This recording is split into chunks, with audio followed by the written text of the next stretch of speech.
salah satu ABK yang jenazahnya dilarung ke laut oleh kru kapal Tiongkok meminta pemerintah untuk mengusut tuntas dugaan perbudakan yang dialami anggota keluarganya.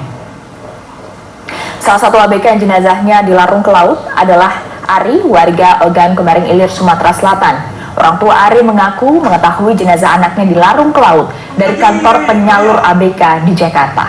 Hingga saat ini tidak ada kelanjutan dari pihak yang mempekerjakan Ari terkait hak-hak sebagai pekerja, termasuk santunan.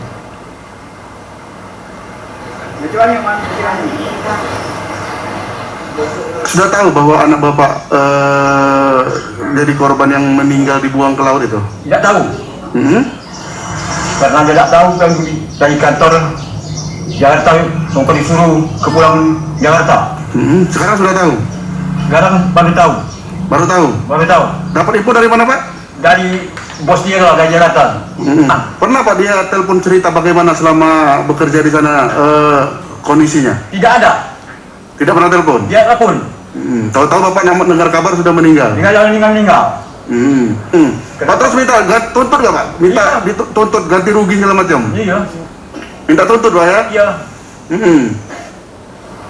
Sebelumnya, saudara, tim pengacara dari salah satu firma hukum juga melaporkan perusahaan penyalur tenaga kerja PTL ke Bareskrim Polri. PTL diduga mengirimkan para ABK ke kapal berbendera Tiongkok Longsing 629. Laporan ini terkait dugaan tindak perbudakan dan perdagangan orang di kapal Longsing 629.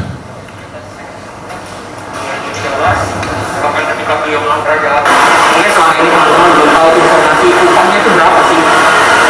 Upahnya itu hanya 300 US dollar satu bulan. 300 US dollar. Lalu yang diberikan itu uraiannya adalah 50 dolar itu diberikan ketika kapal sandar, 100 dolar disimpan oleh pemilik kapal, 150 akan diberikan kepada keluarga atau disimpan oleh agensi. Jadi dari 300 dolar hanya 50 dolar saja yang diterima oleh almarhum. Lalu kemudian masih ada lagi pengurangan USD 600 dolar untuk pengurusan dokumen almarhum. Jadi upahnya harus dikurangi lagi 600 dolar. Baru habis itu harus ada jaminan deposit 800 dolar. Lalu setelah itu ada lagi sanksi 1.600 US dollar kalau tiba-tiba almarhum berhenti. Lalu kalau almarhum pindah kapal kena lagi sanksi 5.000 US dollar. Dengan hanya gaji 300 dolar. Ya, jadi jelas ini penyalahgunaan posisi rentan dalam perdagangan orang. Dan persetujuan dari almarhum tidak menghilangkan tindak pidana perdagangan orang ini. Surat berbahasa Tiongkok ini mengabarkan bahwa anggota keluarga mereka, Sepri, sudah meninggal saat bekerja di laut. Sepri adalah satu dari 3 ABK yang dilarung di laut oleh kru kapal nelayan Tiongkok Longsing 629. Sebelum ikut kapal Longsing, almarhum Sepri tinggal di desa Serdang Menang, Kecamatan Sirah, Pulau Padang, Ogan Komering Ilir, Sumatera Selatan. Keluarga berharap pemerintah Indonesia bisa mengusut tuntas apa yang sebenarnya terjadi dengan Sepri dan para ABK Longsing asal Indonesia lainnya. Sudahnya seperti ini, kita cuma dikasih tahu kan? Yang menginformasikan? Yang menginformasi ini dari PHBP. Ya bahwa adiknya sudah dilarung ke laut. Menerima nggak dilarung ke laut kayak gitu? Ya, kalau organisasi nurani, otomatis nggak nerima Pak yang itu kan. Dilarung ke laut itu? Nggak nerima, oleh karena sudah dilarung ke menurut baik. Harapannya Pak, masalah ini diselesaikan oleh pemerintah itu setuntas-tuntasnya. Yang salah itu masuk bui atau memang sebagainya kan, ada yang benar itu tetap benar, itu nggak ya Pak, kebenaran itu. Sebelumnya, terkait pelarungan jenazah ABK Indonesia oleh kru kapal Tiongkok Longsing 629, pemerintah Indonesia melalui Menlu Retno Marsudi menyatakan pihak keluarga sudah mengizinkan. Dari informasi yang diperoleh KBRI, pihak kapal telah memberitahu pihak keluarga dan telah mendapat surat persetujuan pelarungan di laut dari keluarga tertanggal 30 Maret 2020.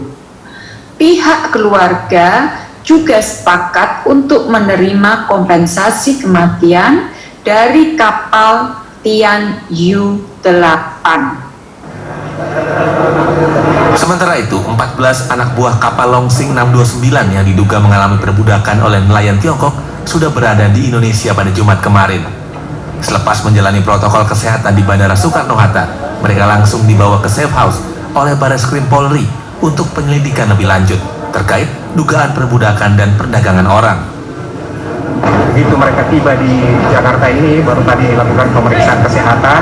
Di sini bersama-sama kita yang mengkoordinir ada dari Kementerian Luar Negeri, kemudian ada juga tadi teman-teman dari Bareskrim, kemudian dari LPSK juga, dan kita sama-sama juga di sini. Nah, selanjutnya mereka dari sini itu akan ke safe house lah istilahnya, untuk mengadakan nanti proses-proses penyidikan selanjutnya dan tahap berikutnya. Saya kira itu. Mereka berapa banyak dan apakah ada jenazah juga yang dipulangkan? 14 orang. Ini belum ada jenazah. 14 orang. 자, 지금부터 보실 내용은 중국 어선에서 발생한 Cerita soal ABK dilarung ke laut sekaligus dugaan perbudakan oleh kru kapal Longsing terkuak lewat video viral berita tentang ini di stasiun televisi Korea. 선원들이 한국 Apakah pemerintah Indonesia akan terus melanjutkan penyelidikan dan memanggil pihak-pihak terkait? Tim Liputan, Kompas TV.